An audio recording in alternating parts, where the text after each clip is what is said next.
those two. One of those two. Cheers, gents. Cheers. Cheers. All right, everybody. Welcome back. This is episode 2 of the Rising Tide podcast. Myself, Kyle McDonald, my co-host Riley Strobridge, and our good friend, beautiful man, Tyson Geick. I don't know what to do with my hands. Never been on camera before. Yeah, it's the first time. Thanks for having me, guys. No problem. It's a second guest. Second guest ever. Yeah. That's huge. Second guest ever. Is that good? I don't know. Second guest ever. I'll take it. I'm honored. I know. Not a big deal. Not a big deal. It's I mean, once before we get started here, we'd be remiss if we didn't shout out the place where we're at right now. Yep. Harvest, Halifax. Listen, dial in a couple spicy chickens. My favorite menu item here. Confirmed. Delicious. Me too. Yeah. You got me on them. Spicy chicken We clubs. just launched the new feature menu items today too. Yeah. Also fire. Yeah. Excited. But the green curry bowl's fucking excellent. So. yeah, we I'm can't. out tomorrow. Yeah. I mean, there's always tomorrow, brother. There's always tomorrow. Yeah, we can't thank them enough for giving us this space and allowing us to do this today. So, cheers, Harvest. Cheers to that. Cheers, Harvest. I don't know. I guess we'll give Tyson, a quick second to kind of introduce yourself. I know you're not from here. For me, it feels like I've known you for years. We've been kind of exchanging in DMs. Well, it has been years. So I know. you have known me for years. But it's just we finally got to meet this year, and it's been a great relationship so far. Obviously, we're pumping out some killer content, and season hasn't even started yet. But maybe just give yourself a little intro and let the listeners. Because, I mean, you can see, obviously, as the Thunderbirds get you on if you're watching, but if you're listening, you don't necessarily know who you are. So. Yeah. Shameless plug. Just have at her. Yeah. Well, let me address this before we get going, and I'm looking at our three friends here, FX31, A7S3, FX32. Who am I looking at? Is that good? I mean, we were just a couple big names. We were just kind of talking to each other. Okay. Yeah, cool. and it's... Cool. Forget that they're here. Yeah, Gotcha. We just kind of just... Okay, I mean... I'm pleased to be working here with the Halifax Thunderbirds. I moved out here in September, and it was a great move, and lived on the West Coast for almost 3 years, and decided to come to the East Coast kind of for the first time. I'd been here to visit once and had a wonderful experience, and I like the pace out here, and it's just a great sports city. I feel like Halifax really gets behind their sports team, but above anything else, I think there was an opportunity here to kind of build a legacy with the Halifax Thunderbirds, and I've been given a lot of creative freedom. And Stroby, I mean, I'm not gonna lie, you were probably a big piece of the puzzle for me coming out here and getting to work with guys like you and Chuck, and then obviously we were introduced to Kyle. But there's just a great creative team here. You had Brad on the last episode, got to work a little bit with him, but it just seems to be some phenomenal creatives out here, which I guess solidifies my decision to move out here and kind of learn from you guys, but to get to work together too. And we've got 1 weekend under our belts with the Thunderbirds, but excited to see what we're able to kind of produce throughout the entirety of the season, because I know it's just going to keep coming, and we're going to get better as we go along. And I think a lot of eyes are going to be on the stuff that this team is producing. And again, you guys are a big part of that, so thanks for having me on. And it's hopefully that's a good little quick said intro. For me it was a no-brainer to get you on here, because I'm learning so much from you, and at the same time I know you feel like you're learning from me, but I've been learning so much from you just in regards to what goes into the sports, just putting on a full sports presentation. And it's been cool to see so far, just how much goes into behind the scenes, just putting out that 15-second video you put on Instagram where you're just talking to the camera, but seeing what you put into it. You know what? It's really cool is just, I think media is a lot like sports, and everyone kind of plays their role, and I've learned little bits from you and then little bits from Kyle, and everyone that I've had the opportunity to collaborate with, there's something to be learned, and it's just like sports. No two players are going to be the same. I mean, maybe the Sedins are going to be the most similar because they're twins, but there's always something to learn from someone, and there's ways to improve, and you can pick up. Honestly, I was just doing a little quick clip, a game tease with Withers and Cody, and little techniques like having them kind of sit on camera after, or just in the editing process where they're sitting there and you can kind of see the look on their face after they've delivered what they're talking about, and the wheels are still kind of turning. Right. It's such a powerful tool, and we spent a few days editing together, and there's one thing I picked up, and I mean, that's going to kind of continue, but you become a stronger media presence and producer, I think, the more you get to work with other talented people. So that's what's cool. And, absolutely. And that's, like you said, it's I remember probably a year ago, year and a half ago, when I was kind of on my own, just doing my own freelance stuff. I was trying to do all the photos and all the videos, and Brian Monroe actually said to me, he's like, think of it like hockey. Like, if you're not going to go out there and play forward and defense, like there's someone, you can't do it all. And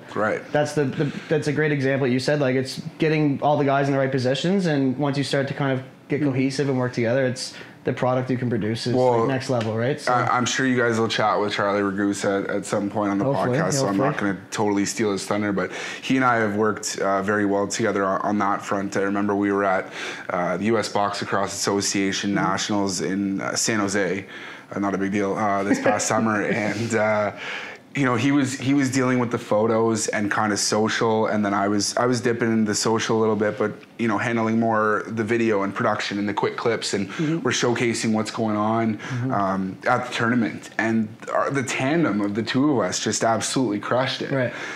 And it was funny, today we were over at Canadian Tire shooting some stuff, and Charlie's like, I've got the camera on the gimbal and everything, and trying holding and shooting the guys and pulling in and out and whatever, and Charlie goes, can you take some pictures? I'm like, this, man. I'm the video guy. Like, I don't do the photo thing. I don't want it.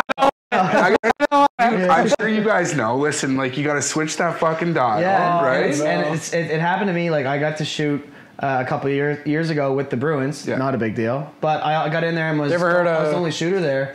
Who? David Pasternak? I was the only shooter in there, and I had these Bruins saying all these things about the supplement product that I'm there with, and at the same time I had to snap pictures, so I'm there taking pictures and videos, not realizing that I'm missing out on half these sound bites of these guys just gassing up the product. And we get back to Halifax, and my boss is like, well, why didn't you get all the video? It's like, because I was trying to do photos too. And one-man band, it's man. tough. I can't play bass and lead guitar. No, I can't play, and I can't play either. Nor can I sing. Well, it's just a... That's debatable. My mom used to tell me to hum. I would sing in the car, and my mom would say, you should probably just hum. Maybe. Oh, wow. Yeah. All right, so, brutally honest. I get it from somewhere. So. There you go. Well, and that's just it, right? Is another thing I'm learning about with filming is I'm like, fuck, I wish I had the record button on the whole time. And it's so hard not to. When my children are walking the earth, I'm sure there'll be memory cards that are 16 terabytes that you plug into your camera, and you can literally just record all the time. And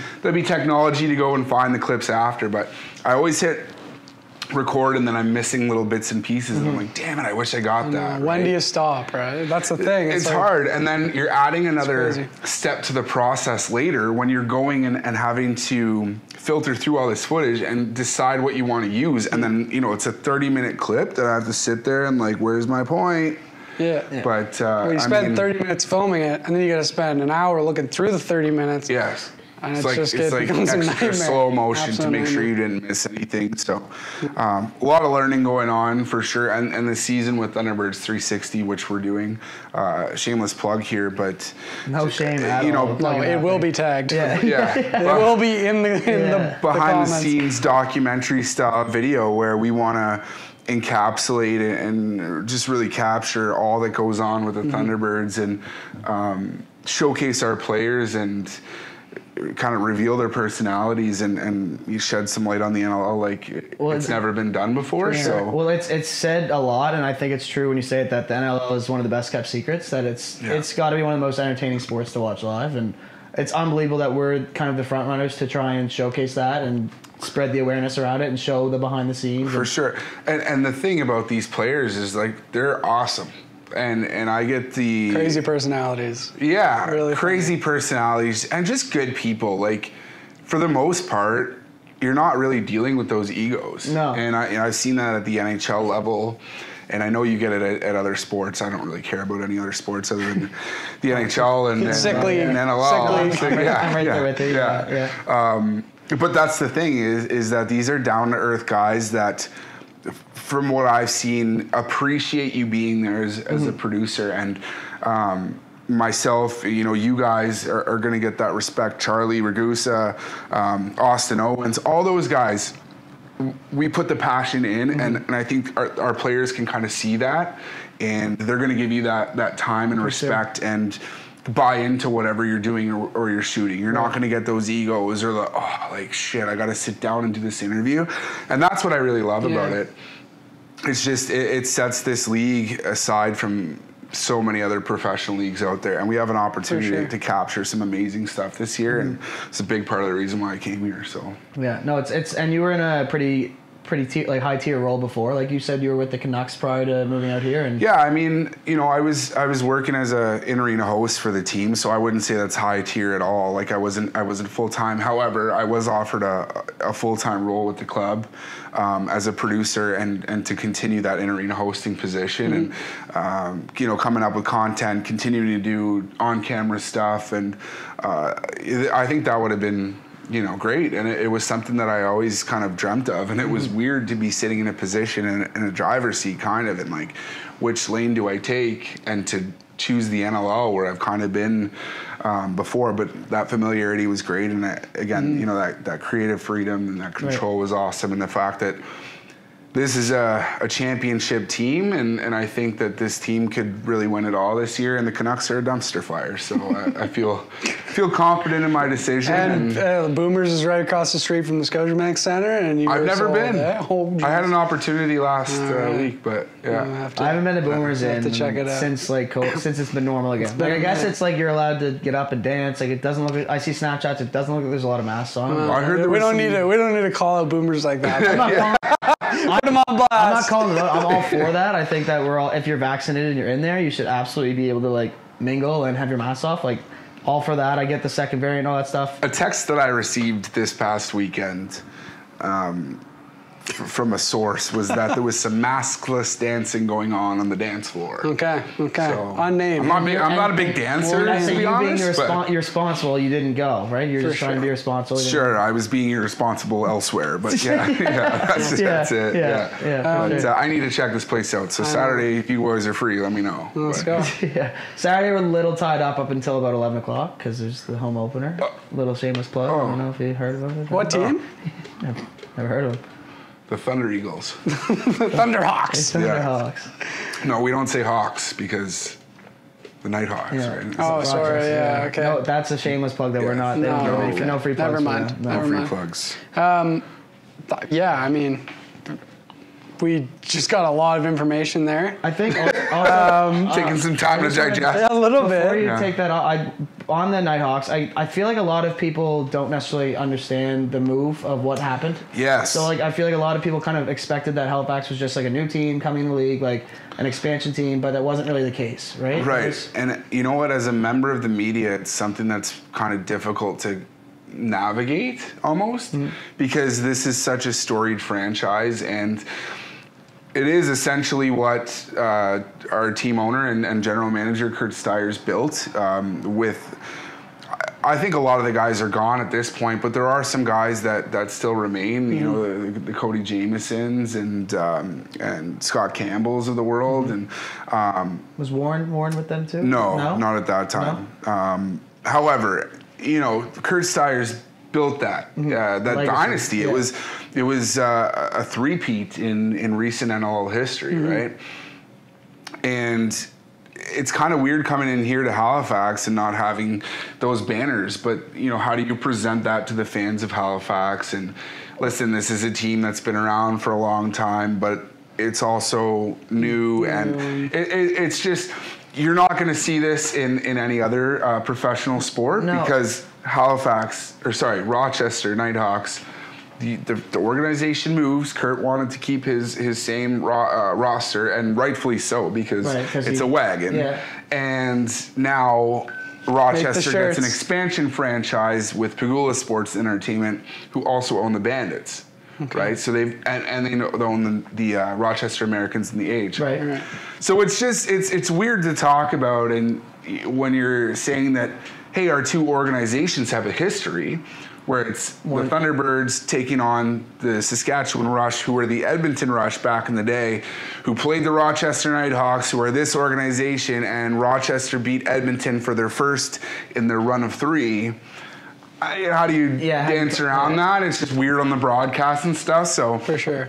For Pete Dalladay, Pat Gregoire, myself, it just makes things kind of difficult, but whatever. I just won't worry about it. We'll worry about the next one. I hope I explained it. No, I think you definitely broke it. I mean, and that's something I didn't necessarily know either. I knew that Kurt grew the franchise in Rochester, and they had their great success there. Obviously, you said they had a 3-peat, and what was that 2 years before they moved here, or how recent was that? Oh, was it a few years prior? Putting on a spot here. 2013, fact checker, 2014, so 2015. I'm gonna say, luckily for you, we're not live, so I can edit it and make it look like you had that answer right away for me. So fast. Or no, I'm you not know, going no, to. 2012. I'm gonna leave it in just like There you this. go. But. 2012. Okay. 2013, 2014. Okay. So It's just going to be the 2015, Allen meme. 2016 was the Rush. 2017 was the Georgia Swarm. 2018, Dude, the Rush again. You've been studying. I mean, it's just, I just You were been hitting the books been before around this. it for a minute. So yeah, no, it's been a lot of the same organizations, kind of a tug of war, I guess you could say. Yeah. And these two teams are going head to head to kick off the NLL season. And so it almost that's seems phenomenal. like the NLL is still such a, like, it's not a new league, but it is in the sense that it's growing, and they're really just trying to find the right cities for the right teams. And I feel like Halifax has really found, like, the right market. I don't, like, I'm sure we've only had 1 year, and like there was almost sellout at the last game against Buffalo. This city, it's a home run. I don't think it's a poster child, I think, for a lot of other NLL franchises, a blueprint of sorts, right? Mm-hmm. Like you go to markets or potential markets and you talk to them about Halifax, their ears are kind of going to perk up. They'll be like listening, like you have my attention. For sure. There's certainly been some markets that have come in that have struggled a little bit more, and obviously Halifax having that competitive roster where Kurt brought his team over, that helps big time, So right? much. And the Saskatchewan Rush, something very similar, because they came from Edmonton right off a championship. They go to Saskatoon, where they're hungry for another professional sport, because they've got in Regina the Rough Riders, but nothing in Saskatoon other than the Blades.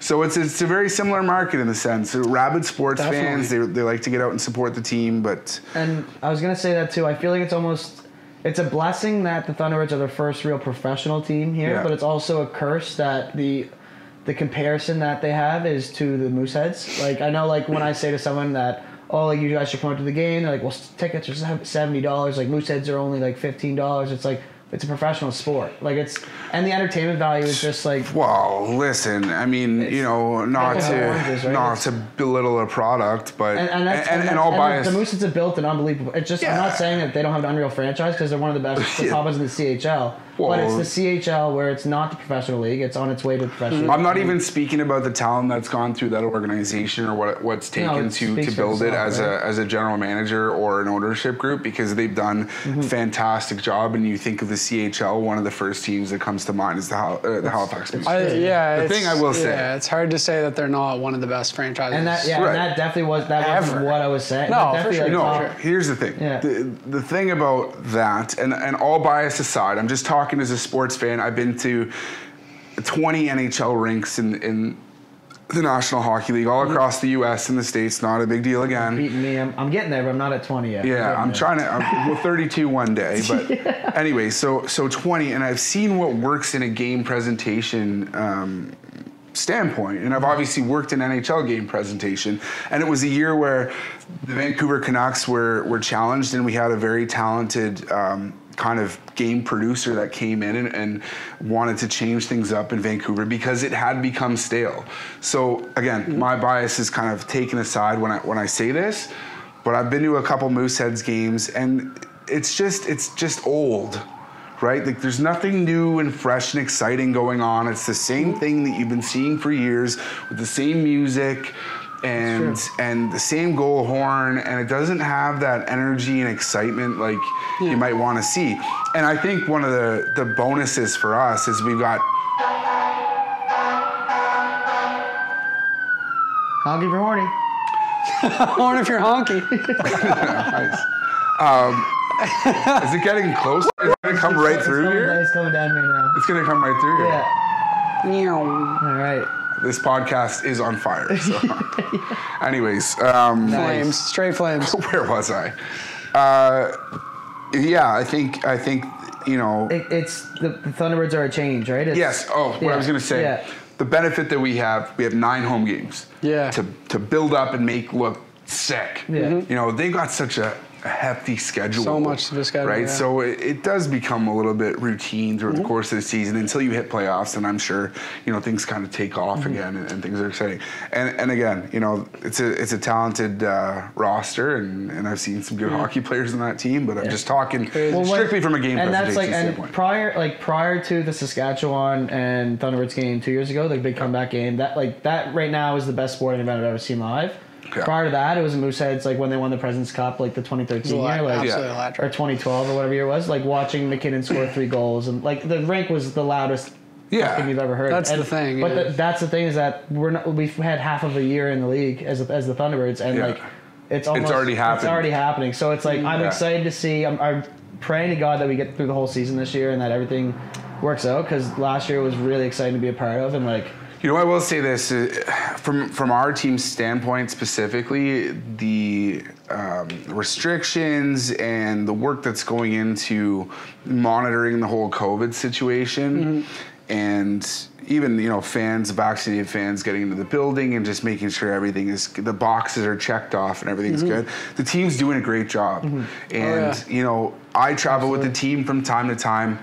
I've got to take my COVID test, which is, you know, a rapid one at that, but take my COVID test in Halifax, and I get on FaceTime with our COVID compliance officer, Jamie Batley, shout out. And That guy's on the ball. Oh, he's on the ball. That guy does not. Takes it seriously. He doesn't mess around. That's what you need with that position. In that position, you do. So I can't even, you know, I can't fake it, or I can't just send him a picture and say, here it is. He's got to see me doing it. And he does it for all the players, so no one's faking, right? We show him our test. It's like peeing on a pregnancy stick or whatever. Congratulations.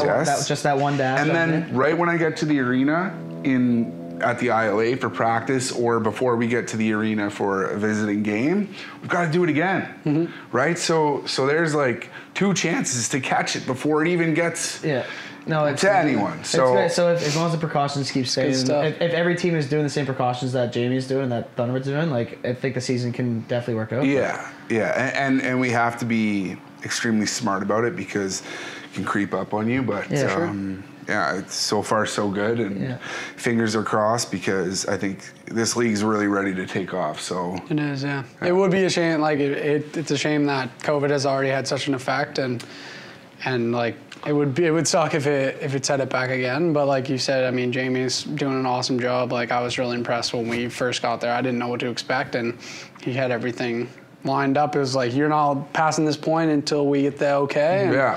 And that's great. And if that's what we have to do to make sure that we can finish this season, like Riley said, I'm game. I'll take as many tests up the nose as I need to. We've already proven that. Oh my God! Collectively, we've probably had like. I alone have probably had like 60, 70 COVID tests. Comment down below how many tests you've had since COVID started. How many you have? I doubt it's more than me. I can't count these rapid ones, right? No, you're beating me for sure. I've probably had 100. I mean, I've had 100. The rapid ones up until at least. I'd say the rapid ones count up until you had to do 100. Or those rapid. The rapid. Just in Dude, there was a point when Riley and I were coming to the office, and we would just go to the Nova Center. Every morning. It's right here. Oh, so like every and you just get like a take-home. Because there were some. We would do one there, and then. My question is, where the fuck was this earlier? That's what I mean. You didn't have the technology or the science to detect it on a stick. Yeah. Come on, man. Well, they did, shocking, but the thing is, I'm pretty sure that's what they were doing. Just they were doing it. Suspect. No? It's super sus. Yeah, no, we're not getting. No, it's not sus. No, my tinfoil hat is behind the camera. No, we're keeping we'll those move off. on. I will say, hats off, no pun intended, with everyone in the NLL, because it was a dark couple of years, going on a couple of years, almost 2, and we weathered the storm. Like for every team and organization to still be standing and we're almost there. And from what I've seen, most teams are putting out some great content now, and they've all elevated their game. And Well, they have to. They're trying to compete with us, so it's. You said it. I didn't. Call the boat. I was I thinking don't have the logo on. I can say things like was that. This thinking is a it. shot directly at every other media team. But it's true. No, It's not a shot. It's motivation. It's you know, just- it's like we're gonna keep setting the bar. And yeah. Thunderbirds 360 for me was a fire up. And like I have buddies that like have been like watching my videos over the past few years and just like are complimenting your videos. But like my buddies are like sitting watching this full 13-minute video of me and like, dude, that was sick. Like I can't believe you're making those videos. And it's like Because we all watched NHL 24/7 when it first came out. Yeah. What, like We're 10 for- years ago? and we're it was fortunate- the best thing ever. we're fortunate that our media. Was I thought it was amazing. Wasn't it? Oh, We- the- I It changed literally- the way that I watched could sports. not the Flyers believe- and the Pittsburgh one. And Was that Pittsburgh, the, yeah. Or was it the Who's it? Rangers? The Rangers. And Oh, no, who was the first one? I'm pretty sure it was Pittsburgh and someone else. Pittsburgh. Pittsburgh and Philadelphia. I feel like But Or, that's- or Philly yeah. and Rangers, or was that number two? It might I have gotta think it was Pittsburgh because Sid's on Pittsburgh. You know, Brizgalov. Was that the Right. first one when he was like, Brizgalov. it's humongous? No, I think you're right. humongous big. The universe, humongous big. I also, Oh was it man, the when one where- he's comparing the wasn't- husky to a hot girl. Yeah, was he it- was 31 at that time, man. The guy was younger than me, and it's just weird watching it back. And I've been watching crazy. 24/7, you know, periodically, like at my place. It's just kind of on in the background. Mm-hmm. But I'm looking at certain techniques that they're doing, like.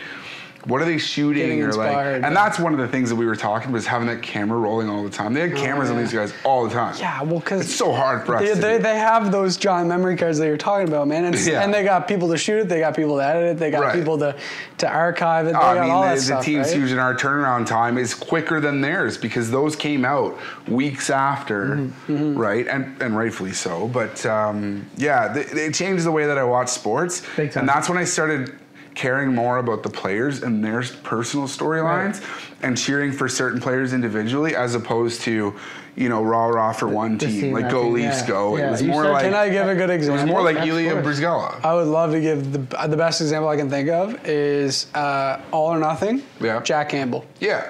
Or Joe Thornton. Yeah, Jumbo Come on. Joe, dude. Like, Jumbo was... Either of those two guys. Jumbo was a star, and here's the funny thing. Yeah. So, I don't know if you guys either of you guys have watched this, but they continued that series on Epix, which is in the States, and it was Haven't Road to the Stadium series, and Okay. they tried to do Liev Schreiber's voice, and the guy was great, like doing the same kind of voiceover and whatever, Mm-hmm. and they went to the players' houses and whatever, but Joe Thornton, he might have had 2 of the Stadium series bits where they followed him. So he had almost like a warm up to it, and by the time that he was doing it with the Leafs, he was like a seasoned vet. Right. So that's why he's such a stud, yeah, he knows right? what sound He's bites like, are getting in there. Yeah, He's like What's chirping going the on? coffee and exactly. all. You know, it's chirping the coffee or like look at his chest hair. And yeah, like, yeah. No, he's an absolute stud. But you're totally right. Like Jack Campbell. That's what we're trying to do, though. We're trying to do Yeah. that. trying to show these stories. You know, You know, like- we're trying to do that with Cody Jameson. Or we're trying to do that. And in the next all these guys, where episode it's like, of 360, we want them to care. I went to Peterborough. Yeah. And I mean, Wiz and I kind of became buds. So Jake Withers and I became buds. Same. His rookie season, my second year with the NLL, we were shooting with him and Shanks. I mean, these two guys are just characters, and if there was a 24/7, they'd be everyone's 2 favorite characters. Yeah. I'm fully Well, there convinced. is. I mean, Well, it's Cody like Jameson. Yeah, there is now. yeah. Yeah, Right, but- the Adventures of Shanks and Wiz is definitely So, like a segment on its own. I, You know? I had the opportunity to be back in Peterborough, and I Cool. went out to his hometown, and we sat down, we shot some stuff, and Wiz just gets it, like he always has. He's a content guy, right? Yeah. He streams and stuff. Like he's a content guy. So we sat yeah. down, we got his video game, and Yeah. it was That's it was hilarious. great. We'll give him the plug. We'll give him the plug on this one. Yeah, too. well, Make sure you tune his Twitch is right here on the screen, into just so it. you guys It's know. like it's Wiz Up or something. Was that? Yeah, I Wiz think Up? it's Anyway, it's sorry. Wiz Up. Yeah. I mean, that's the kind of stuff that you want to see, right? Just- Now it's they're real going to be tough people, to cut man. it all down, but They're real people. The yeah. thing that's the thing is you went out there for probably full day and you got to cut this into a 45-minute long segment. got of there at this noon. video. You know, we got kind of, I wouldn't call it dinner together, but we went to this. You guys got to see Peterborough, Ontario. I mean, it's similar to It's a lot electric, of eh? Similar to what similar to a lot of rural places in Nova Scotia. I'm sure. I mean, it's still a relatively Peterborough. Big city for Nova Scotia standards, for sure. Where is that relative to the GT, like Toronto? It's I'm not about- good with. It's about an hour gonna say- outside, an hour east of Toronto, Okay. I'd say. It feels like everything's an hour outside of Toronto. Yeah. It's an hour north. Yeah. It's an hour east. Listen, Is give it or actually take, an hour? give or take 20 minutes.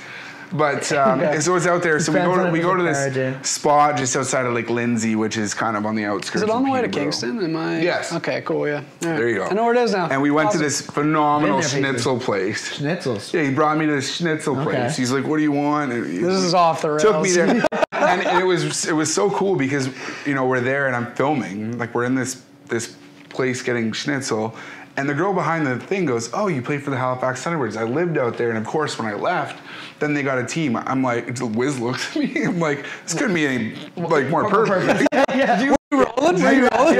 Yeah. Did you pay her to get be this? there? Yeah. But no, we got some great stuff. Unbelievable. Went to the gym with Unreal. him. But that's what it's all about, and that's what I think people want to see. Big And I know that Wiz's former coach at Ohio State University, sorry, read just it. watched the episode and he tweeted about it. He's like, "This is phenomenal." Got to watch a few former Bucks, Wiz being one of them, Yeah. and now he's going to be front and center for this episode. So Unreal. the goal is to obviously, highlight different players in every episode, and we want to give everyone their moment in the spotlight. But that was, it was a great way to kick things off for episode 1.2. It's 1.1. unreal. I think. We're doing. No, it's episode. Oh, yeah. It's episode. I think. So we're putting up 9 episodes. no, 1.1, 1.2, 1.3. I think. I mean, Riley, and correct me if I'm wrong, but the whole point of what you were starting to say is that it's kind of incredible, and it's sort of like our dream when we started out doing this. Like we started watching this 24/7. Yeah. And now we're making one. Yeah. Yeah. Yeah. And I don't want to drag this on any longer. I have some questions about you, Tyson, just because I want to hear more about your story. But I think just to sum it up is it's amazing that we have this incredible opportunity to do something that Hasn't been done before. 10 years ago we were like.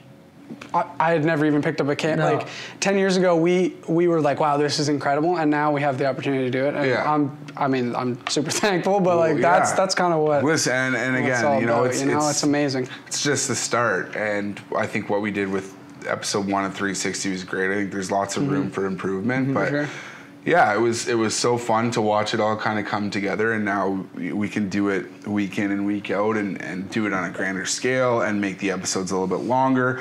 I think people are hungry for it. Yeah. Like it's And not really been done in the NLO before. And on that too, like what you said, it's like I feel like we're fortunate that we're all like hockey guys, or like our whole media team is has played sports, knows what they want to what they'd want to see if they're watching that episode. For sure. Like, Well, and that goes back to my point again about the guys kind of knowing that we're passionate about it too, and having their buy-in because they know that we get it, and the way They we need to guide them trust or the us. questions that we ask them are for a specific reason, and we have the vision at the end of the day. I do think it was huge too that Kersey really bought in at this at the first season, Yes. of just being so okay with me just sticking my camera in his face wherever, whenever, and just I remember he hopped on the high button and was talking about it and was just he wishes I was there when he was playing. So Yeah. it's for me that was a driving factor to be I'm gonna keep Totally. doing this. I know these guys appreciate it. Oh, man, you Mike- don't really feel like that annoying camera dickhead that's just driving the camera in their face when they're trying to tie their shoes. You know that it's Yeah. they know that you know that. No, it's gonna- Mike's a rock star, purpose. and Yeah, Kersey's just-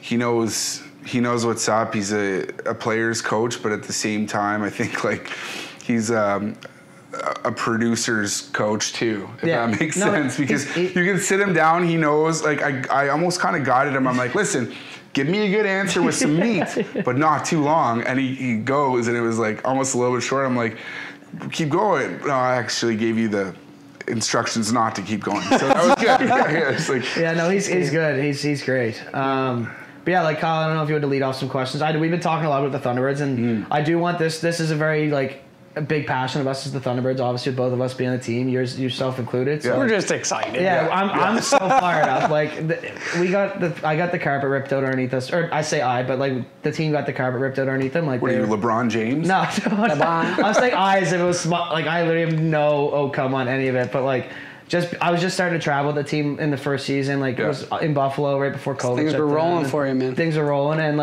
everything just shut down. So I can only imagine how fired up those guys are to play Saturday night, which makes me even more fired up. So I was working at the restaurant when it got closed, so I was fired up. You were not. No, I was on my way home from Buffalo when everything got shut down, and that was.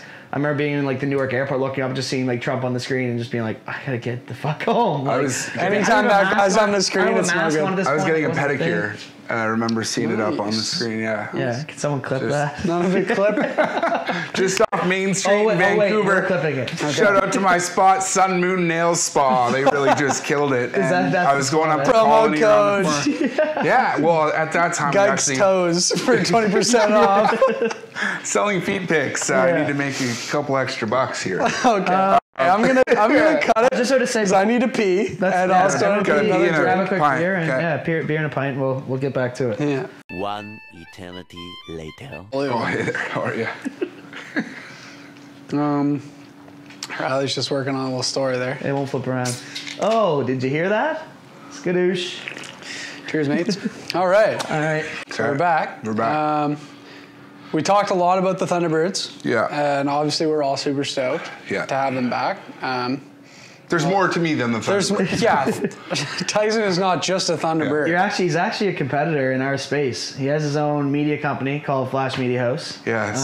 We won't talk about that though. We're not going to put it on the screen. That's all we're going to hear right about here. that. Yes, we collaborate. Give him a follow. Yes. Yeah, he showed up in Halifax and started posting that he's accepting work, so that's weird, but Not what we agreed on. No, but in all seriousness, he makes unreal content, clearly. Thank you, sir. I want you to just take me through, like, basically up until you were with the Thunderbirds. Mm-hmm. And you mentioned Vancouver a little bit, but just walk us through, like, your life in general and more specifically the media side of things. Like, let's go back to my company real quick. But just walk me through, like, when you knew that this is what you wanted to do, like what steps led you here, and like for sure. I think a point that kind of comes to mind, and it's always been this way for me, but I think that you kind of almost get into survival mode a little bit. Mm-hmm. And when I talk about Flash Media House, I started the Lacrosse Flash a few years ago, which started with the NLL Flash. And years before that, it was the NHL Flash.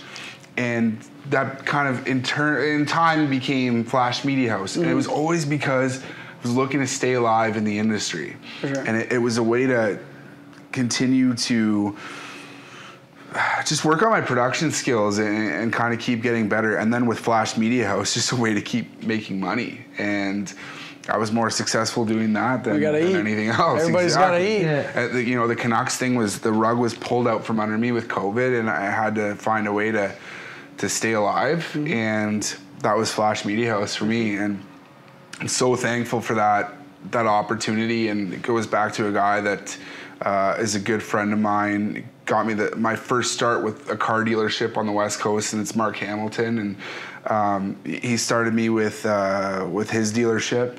And that just kind of snowballed into more and more, and I kept doing stuff, and then I started investing in more and more equipment and learning how to do things, and I never knew how to do that before. I never knew what settings to dial in on my camera or what lenses that I needed. It's just words coming out of my mouth, out my head, out of your mouth is what's going on. Straight auto record. Yeah, dead and ass, it's the number one thing that you learn, like, put it in manual mode, you dumbass. Yeah, and it's not that. There's 3 settings you got to know, and it's not that complicated. But people can't figure it out. Yeah, and I'm still. I mean, I'm the same boat. That I was like auto mode, everything. And then Kyle came along and.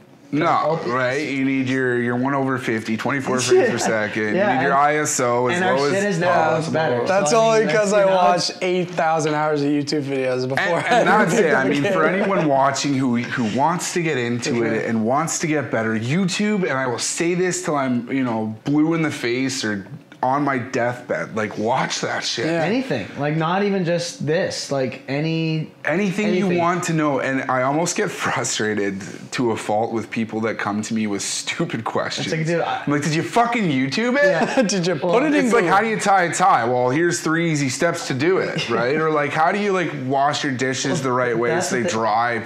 Like everything. I used to There's work. an answer for everything. I used to work at the Apple Store in sales, and I don't know why that was an example. Sorry.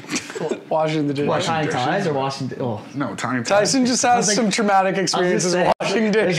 There's an SO significant other in the past that did not wash. If there's the not a dishes, so- dishwasher in the apartment, Tyson's not living there. But I used to work at the Apple Store, and This is actually that was good. the thing. Was like people would come in and ask a question, and I would literally say, "I don't know, but I can find out for you." It was like the response that you're supposed to give the Apple Store, and I immediately YouTube it. take them over to the computer and just type it into Google. It's like, there's your answer. While you're looking them dead in the Yeah. eyes. There's your You answer. lazy fuck. Yeah, it's you just drove from Yarmouth for that question. Well, there's your answer. So it's tough that it is. Some people don't necessarily realize how much of a here's- crutch the internet can be and how much YouTube can help. Here's, but- you know, an interesting point. His name's escaping me. It's a guy from Toronto. He's a phenomenal YouTuber. He's got some great tutorials. There's so many from Toronto. Peter, so I'm it's saying Peter Peter McKinnon, Peter Chris McKinnon from my Howe. hometown. Chris Howe. I don't like Peter McKinnon from my hometown of Newmarket, Ontario. Oh, yeah. another not a big deal. Yeah, Does he Connor follow- McDavid and does- Peter McKinnon, the two biggest guys from my hometown. Do they know who you are? Once upon a time, I met him when I was 16, but Okay. he probably forgot. Anyway, I'm coming up. We'll collaborate soon, my man. Come and hit us up. Peter. Anyways, no, this Baby. guy's, Baby. this guy's from Toronto, and I've watched a number of Schiffer, is his. it Daniel No, Schiffer? he's No? good too.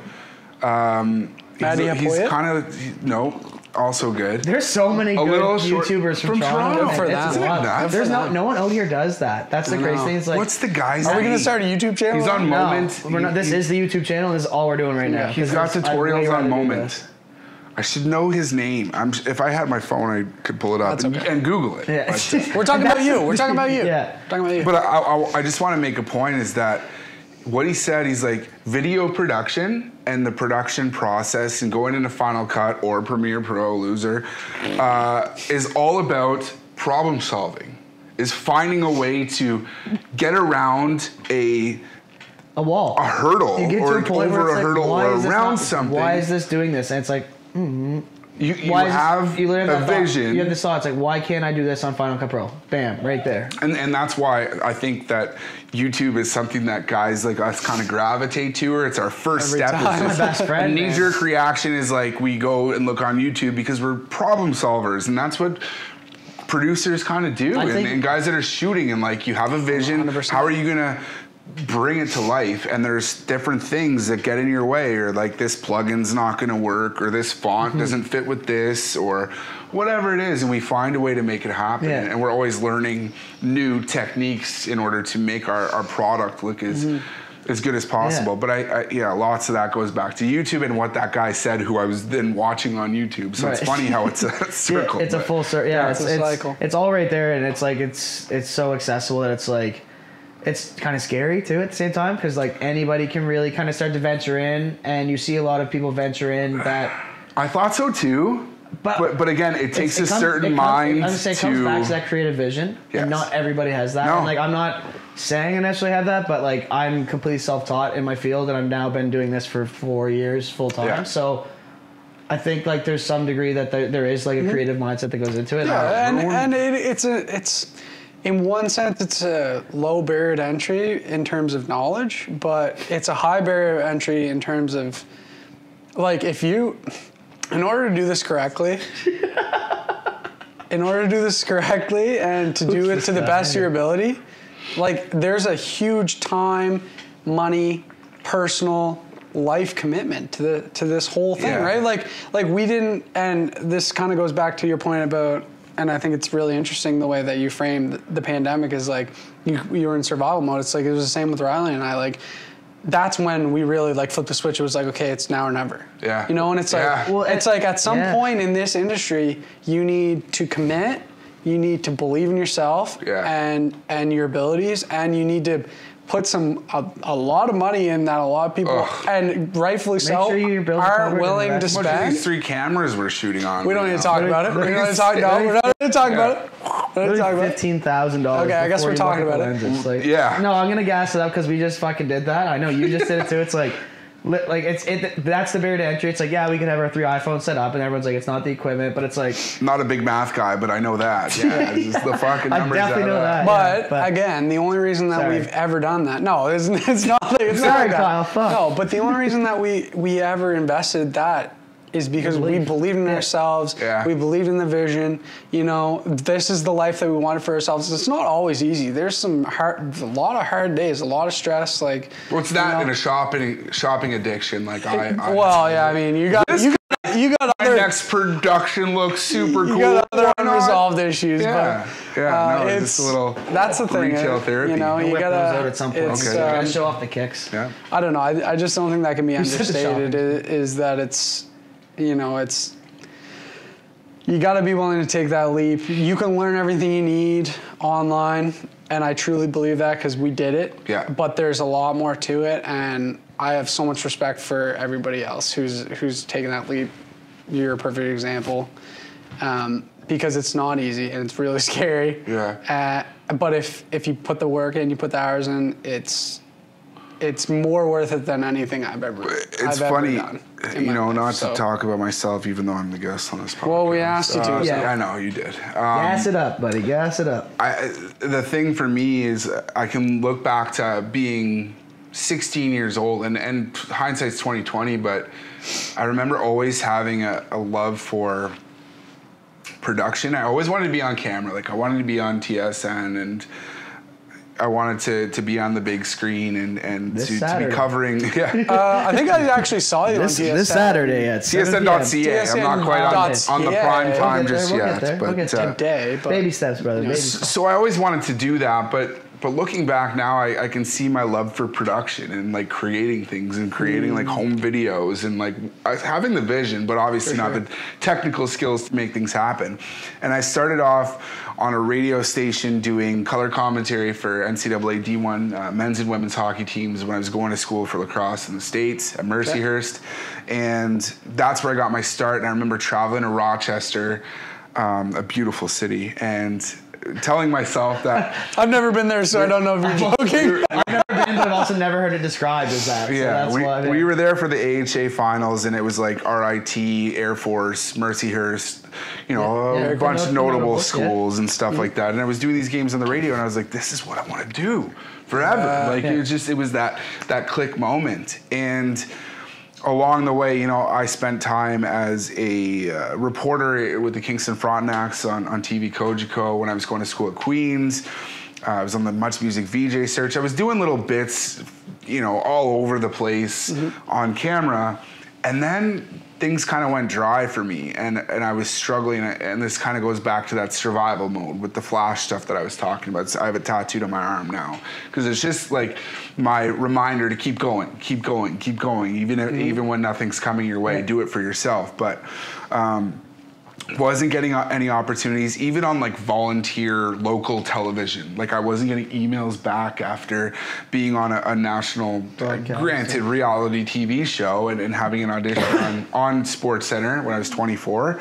But things went dry, and I just couldn't get anything. So then I started to do things for myself. I'm like, well, if I'm not going to get these opportunities, I'm just going to fucking do it for myself, and no one's going to stand in my way. And I've continued to do that year after year. And I remember saying to myself, I was like, if I can't get to SportsCenter or Sportsnet, I'm just going to do it myself and make it look like it's coming from SportsCenter. And I'm almost there. And you know, with the NLL Minute, like, it's pretty cool that TSN's picked that up, and it's a small step in the right direction, but I'm thankful for it. So that was my vision. And back then when I started with production, that's what I wanted to kind of achieve. And I think I've been able to do it, and you know, I just keep like pushing forward, and like that's been the motivator behind everying else. Someone else isn't going to do it for you.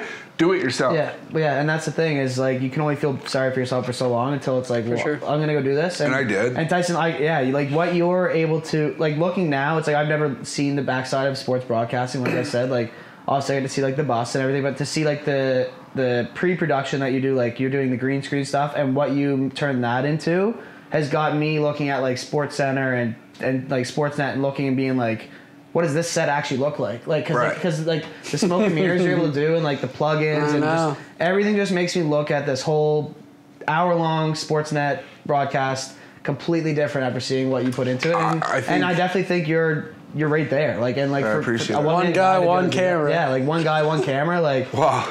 And I think that's a website, I'll tell you. As people, that's a website. Somebody buy that up. Oh no! One guy, one camera. Oh no! It's already bought. I think Don't go there. Don't go there. No. So when you're producing everything and you realize little things like that, right? Yeah. Where you're looking at everything and you're like, wow, the smoke and mirrors are gone. Like, what's actually going into this? And like, do you really need this big studio with this massive camera and a huge production team? No, you don't. No, it's like and that's why it's important for us as producers and or guys on camera and females on camera to always be like one step ahead. And to be able to do it by yourself, because gone are the days when there's that massive crew behind the camera, like putting the work in. You need to be producing stuff yourself, like writing your scripts, coming ready to go, hitting record on your camera by yourself, knowing the audio. My next step is to get into motion graphics and really dial that in. I'm decent, but like to be designing all that by myself, because once I get into that, it's game over. Yeah. Because I'll be able to do everything from wherever I want. Watch out. Dude, I could have a place in Nicaragua. I don't know why that came to my mind.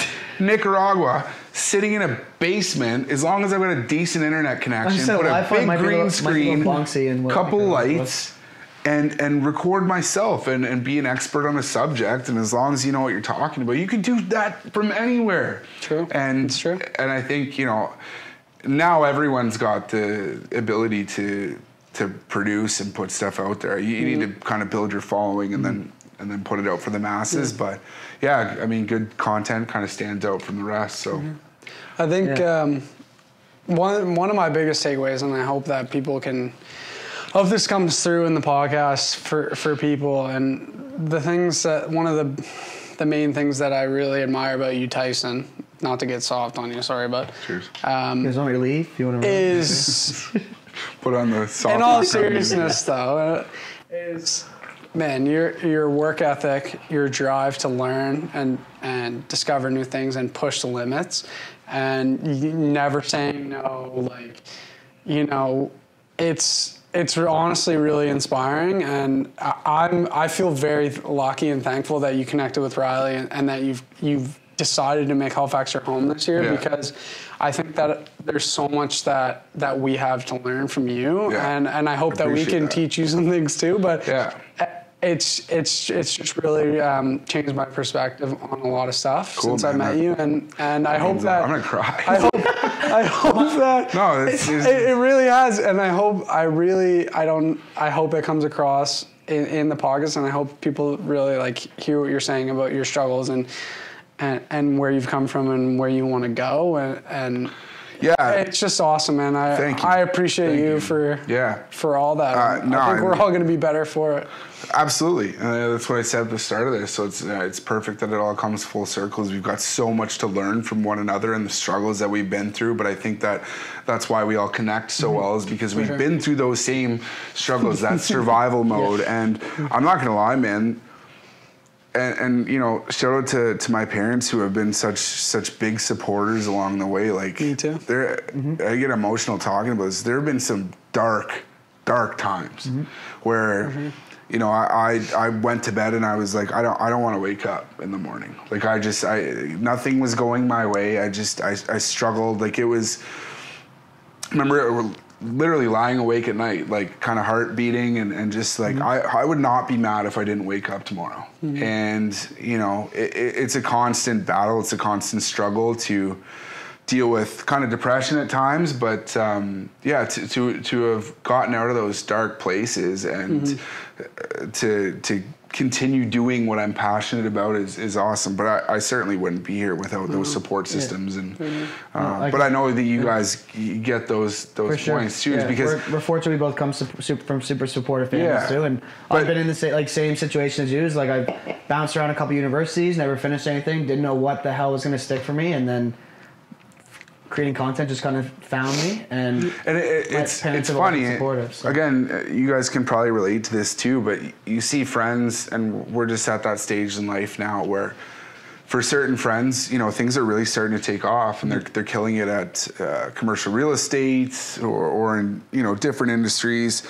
And I'm sure they're passionate about what they're doing, and I'm certainly not taking away from that. But we've chosen to do like almost what we kind of wanted to do as kids. Yeah, kind of. Right? Like we're still, and again, I know I'm not calling them not dreamers, but we're those dreamers. We've weathered that storm where life tries to kind of tear you down, and here we are still trying to do what we want to do. And with that comes challenges in those dark times, I think. And here we are sitting, you know, continuing to pursue what we love. Well, right. And like that's even like this is something totally new for us that we just kind of wanted to both do, like this being the podcast, and like it's exciting to like be so uncertain of doing something, but still feeling like so right. That's like we're sitting here like flowing away for an hour, and it just like feels right. Like it just 10 feels like we should o'clock be putting this out. Like feels like already like knowing that people are gonna enjoy watching this content. Like right. It just it's enjoyable. I don't know. That's a little bit of a tangent, I guess, to go. No, well, I mean, thank you. Like, I mean, that's not easy for,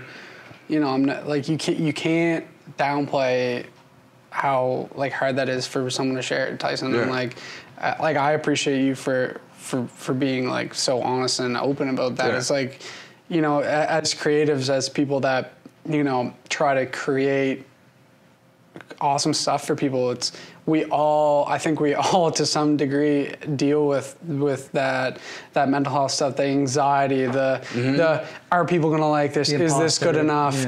Do I even know what I'm doing? Right. You know, and like imposter syndrome's a big one. It's amazing. The highs are unlike anything else, and the lows are really tough. Yeah, it's a great way of putting it. You know, I'm glad that, you know, you're comfortable sharing that with us. And I think that's really relatable. Of like, there's buddies that are in different industries that I feel like they definitely are passionate, but at the end of the day, like if his job is to go, he gets to build a house, he gets his blueprints, he builds the house, he delivers exactly what is on that blueprint, and it's done.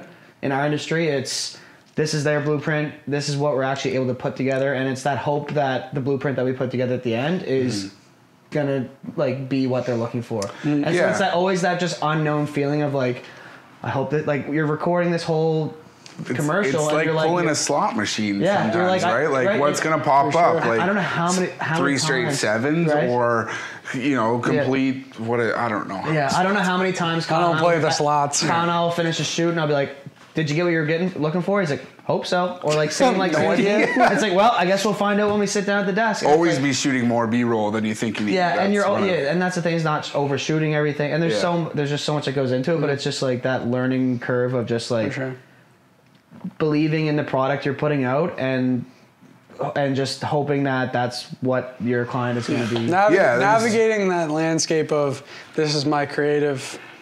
This is me being creative and putting what I want in the world, and not taking it too hard when it's not exactly what somebody wants. Like that's a hard taking feedback that's a hard thing to do, because it's a little bit. I think you guys will probably agree though, is like you're probably your own toughest critics. Yeah, right. 100%. Yeah, big like 100%. Beyond anyone else. Like I'll put it in front of someone and they're usually like, "No, it's good." I'm like, "No, it's not." It's the most annoying thing but that's the thing, is you'll go to show one of your friends and you're like showing them and they're doing this when they're watching all the time. It's like, bro, I put everything you're looking at, I've put so much time into putting it right there. Okay. Like, could you take 30 seconds and watch this fucking clip? Totally. You know what I mean? Oh man, Riley's friends have been called out. Well, it's not even my friend. It's everyone you ever show someone something that you put together. It's like, that second they look away, it's like, oh fuck, what part of it? Dude, I put 12 grand into recording an EP with my band out west, and I showed my friends in 15 seconds. They're like, no, it's good. You fucking asshole. You can't listen for 3 minutes and 30 seconds. You need to listen to this in the car like 3 times. Let me know if it's going to keep going. No, but, and here's what's funny. Not that, you know, my music's fantastic, so listen to it. But Tummy Sticks with Tyson is the title of this one. Geick's toes, and what was it? Does Tyson cry? Yeah. Was it Geick's toes? Tyson's toes? GeicksToes.com. Okay, listen, no. Episode 1, I was listening to a point that you guys were talking about, and it's funny, like, back in the day when you were producing stuff, you're like, yo, this is sick, right? You're like showing friends. I don't know. Are we in that stage now where we're like showing it to friends, like, oh yeah, cool, and then we're gonna look back on it 5 years from now and be like, that was shit. Yeah. Oh, no, and That's the goal. I literally said That's the goal. Sure. Dude. To Kyle, like, I'll go look. It better be shit in 5 years. If I'm producing James Bay content, I don't know why that. James Steven Bay. Spielberg, better example. Yeah, he's a singer, isn't he? James Bay. I think you're thinking of Michael Bay. Michael Bay. Sorry. Michael Bay. Jesus You're gonna Christ. make a Transformers movie. That's crazy. Yeah. But that's what I mean. I told you, motion graphics are next. To the moon, buddy. To the moon. So, but you know, if I'm there in 5 years and I'm looking back and they're like, "Cool green screen content, you nerd." You freaking nerd. Yeah. No, but that's. I even was saying in the last episode, like you said, like it's that. It's like you're looking back at stuff from last week and being like, "Fuck!" Like there's that one thing that you see that's just like not. It's not only you're noticing, but you feel like everybody's noticing, and then. You go back and like I'll look and say like I'm just gonna use you as an example. I don't necessarily do this, so I'll go back to like your page and scroll, and like I'm back like a year and a half, and it's like, oh well, fuck, he wasn't doing much more than I was doing at the time. You know what? You know what I mean? Like it's that comparison of trying not to. We are so easy to surround ourselves in our industry with people that are creating the same content as us, and it creates this like just fugazi, like I don't know this. Riley's favorite word, fugazi. Pixie dust is not fucking real. It's not on an elementary scale. It's fucking nothing. That is, yeah. It's good. Okay, so the wolf. Great that you bring that up. But because, you know the point I'm trying to get to there. Yes, for sure. I think one of the best examples of that I can think of, and this guy is certainly not my cup of tea. Can't say that enough. But I respect him so goddamn much, is Steve Dangle, who's on Sportsnet. And oh man, yeah. I personally, not for me. Steve, however, if you want to come on the podcast, we still like you. No, Steve, you're not welcome. Sorry. Steve is the most dedicated guy, and he's seeing kind of the fruits of his labor 100%. Now. Because he's every day. You go back, and look at his production value, right? You go back to his first videos, 2010.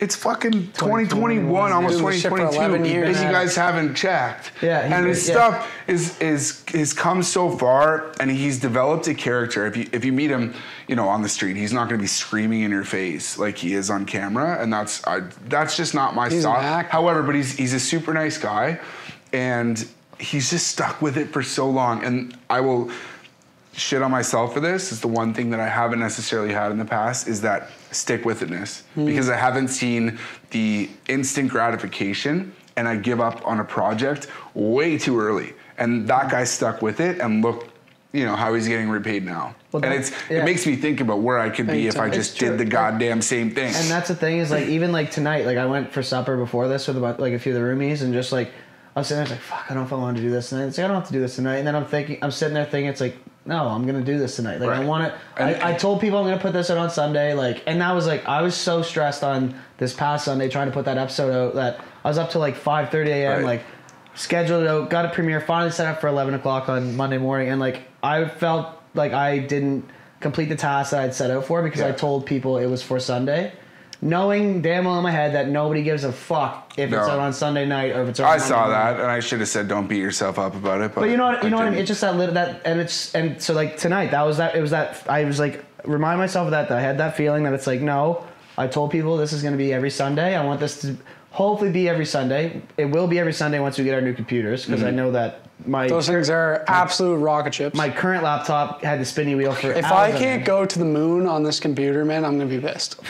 Buddy, we're like the literal moon. Buddy, you're going to set up that Phantom wallet. You're going to have all them NFTs, and that computer's going to go right to the moon, buddy. I hope so. That's for another podcast. But it's always for another podcast. We're never talking about that. We've hit it up. I got two more since the last episode, but I still don't understand them. Yeah, that's me. Panic buy every time. It never works out. Shiba Inu. Yeah, that worked out.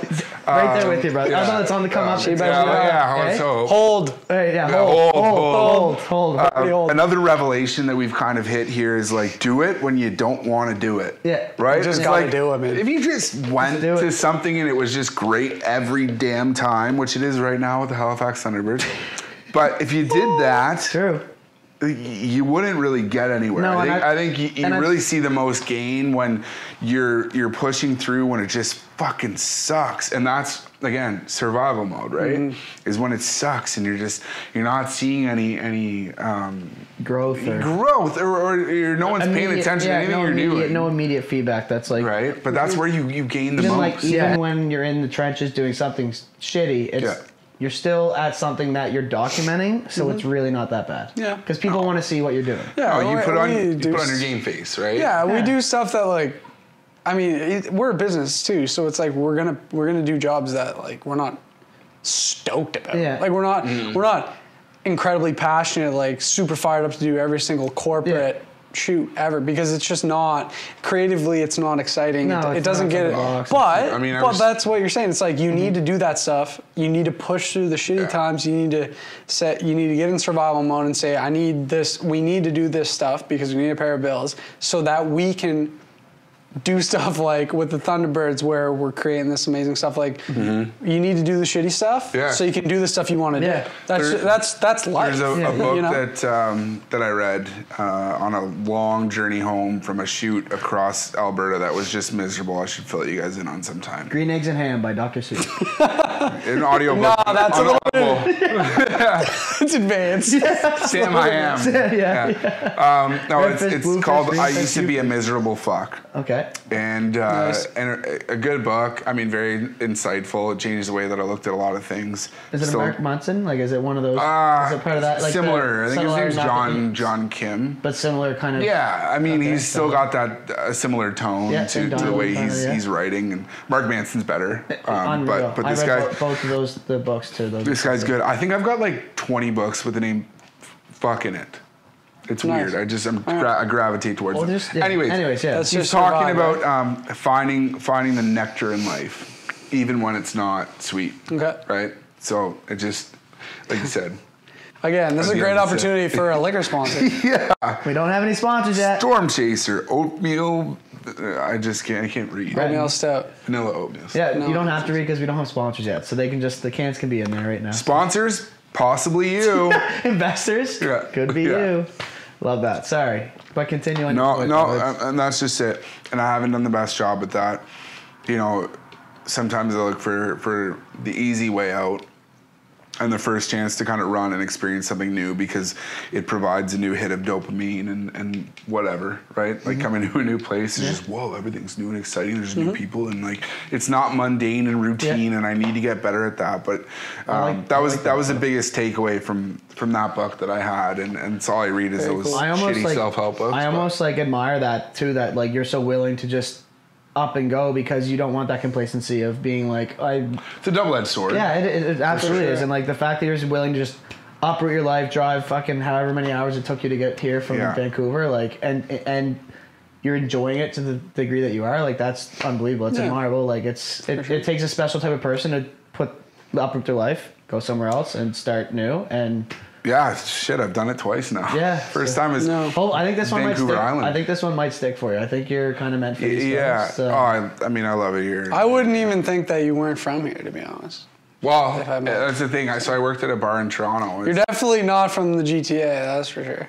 Why? Yeah. I know, that's what I'm saying. I get it. Right. Yeah, I wouldn't even get it. No. Not that there's anything wrong. That was a compliment. Okay, gotcha. Well, GTA is okay. Toronto is different. Yeah. Oh, sorry. Yeah. All right. The great So Toronto I area. worked at a bar in Toronto, and everyone who worked there, if you can tell by the way that I said bar, they're all from Halifax, and I just had this love for the city before I even got here, like had even visited. Just different because people. they're my favorite people in the world, and they're all kind of starting to trickle back, which is awesome. So I think that's a classic Halifax thing to do is move to Toronto and then come back. It is. P.S. I got a wedding for you guys to shoot in September for sure. Yeah, we love weddings. Yeah.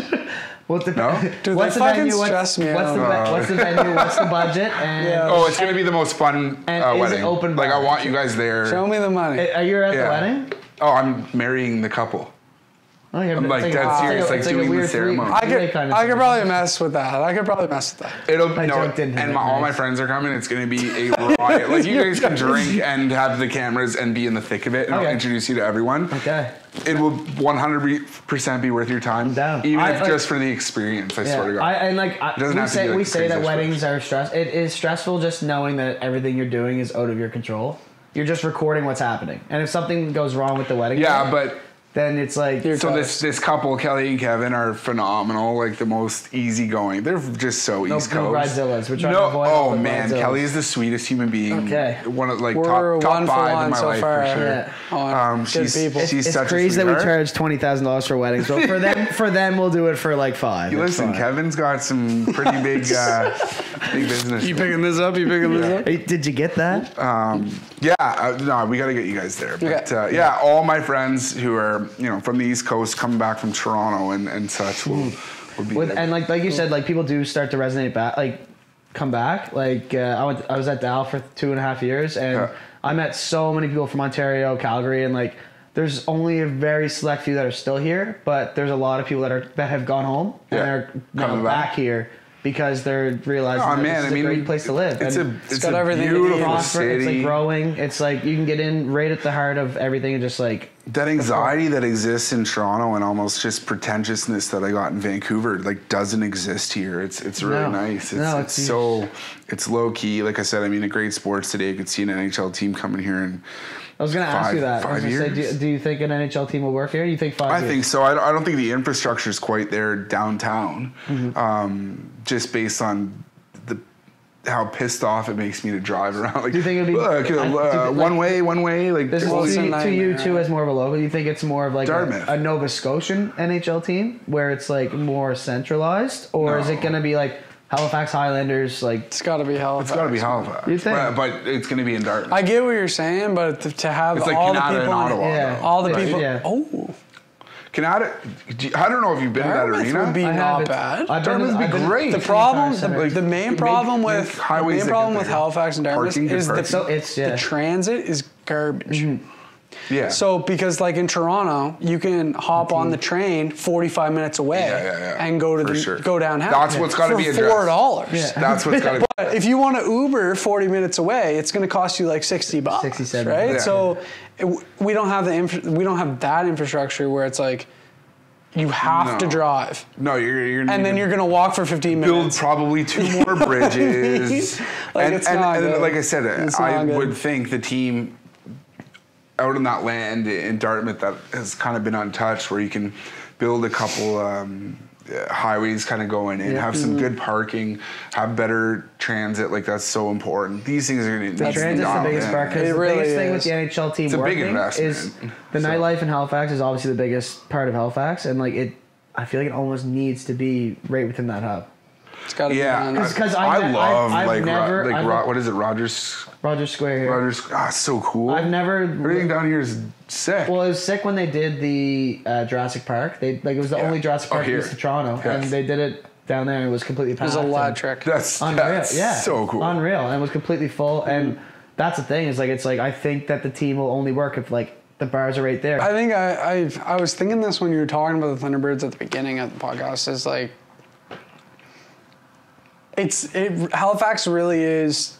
I think it's too small for any other professional league. Yes, but now, for the NLL, how the real estate's growing and NLL. But that's what I mean. Like they need a league that like you could just fill a 9,000 seat barn and that's perfect. Yeah. Because I honestly don't think just based on the population, based on the infrastructure, I don't think anything else works. But you could max out the Thunderbirds, and it's incredible. Yeah. You know what I mean? Totally. And if the team's winning, the city is there. That's what I mean. And they came it's the same with the Mooseheads. Like 7-0 their first year. 6-0. Yeah. But I will say, like, the new and or old or whatever the hell it is, I don't even know what's going on in New York with the Islanders. That's where the Riptide play in our league too, but they're in the new. But it's like 11,000 people. I don't know if you knew that. No, it's what's the Barclays Center? Is that what it's called? No, it's the UBS. It was the Barclays Center. Yeah, terrible. Yeah, and now the worst barn I've ever been to. Really? Oh, and I mean it was temporary, granted, but you go in that arena and you'd be like watching, and it would be like restricted viewing or whatever, like you can't see certain things. You'd be okay. So picture the ring here. Like I want to take out a container. You know that meme? Where the guys like this? No? We'll put it up. Put it up on the screen. Put it up on the screen. Just a screenshot. Yeah. Okay. Anyways, so rink's here, right? It's this big. And if you're sitting, I know which one you mean. The guy's hair. Yeah. If you're sitting here, so rink's here. If you're sitting here, it almost like overhangs the corner of the barn, and you can't even see this part of the goal. No, and like in the Barclays Center, because it's built for basketball. I swear it's shocking. You go into like not necessarily big arenas that are like fucking professional level or like CHL level, but like going into like local arenas now. Yeah. I'm not gonna shout any out in particular, but like a lot in this province, like new rinks that make absolutely no sense. Like there's a rink that was just built in the city for a high tier team, and you have to walk across. The coaches have to walk across the ice to get to the bench. There's no access to the bench. Like it makes no. It's. You swear the people that are designing these rinks have never played a game. Well, I mean, in certain arenas they haven't. Like the Barclays Center, for example, was not built for the NHL. At that level, how does that even happen? No, like, because it was a temporary fix. That's a special. They played but even the one you're saying is like that's ridiculous. No, it's just They played at the Nassau Coliseum before, which was sick. I saw like one of the. I think it was the last game to be played there. It was Islanders and Weird Flex. And yeah. Not weird. Sick flags. Yeah, there you go. Islanders and Caps in like round one. It was awesome.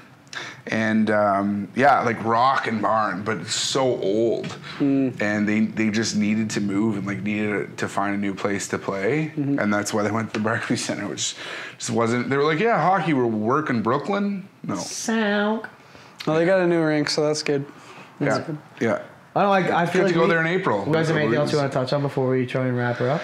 No, I'll say awesome what you guys are doing here, and like the bells and whistles that are going on here with like good lighting and good cameras, and you're not cutting corners. And I think sky's the limit for what you're doing. Like what you've been able to produce in episode 1. I said this to you after episode 1. I mean, I'm not going to echo it to you now. Like what a start. Right, for your podcast, and like you got a sick guest for episode 2. So that's the sky. No, but that's the thing. We had you with the second guest. We can only keep going up from there. So just hit rock bottom, and now it's to the moon, right? That's a tough one. No, it's all about the fucking battle. What a start, and I'm always kind of here to support the boys doing their thing, and it's I appreciate it's an honor to be here and be guest number 2. It's my favorite number, so thanks. Part of this is number 2. Part of this is inspired by the fact of like how much I'm seeing you do on like just pushing content out on like a daily basis, and I was like, you know what, we can do it. We can do it too. And I think this is gonna be first episode. We had a lot of people that actually reached back out, and I'm fired up because right now, if we keep recording podcasts and rolling them out over Sundays, we are filled up until the middle of February, which to me is like mind-boggling. We have some notable names in there too, so I'm super excited. I think this is definitely just the start. That sort of wraps it up for our second ever episode of the Rising Tide podcast with Riley and Kyle. Special guest Tyson Geick.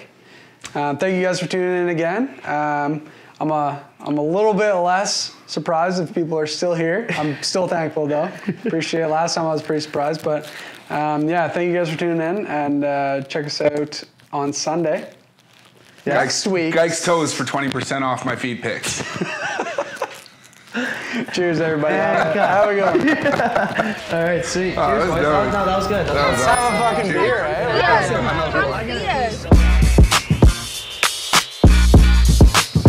Cool and Dre.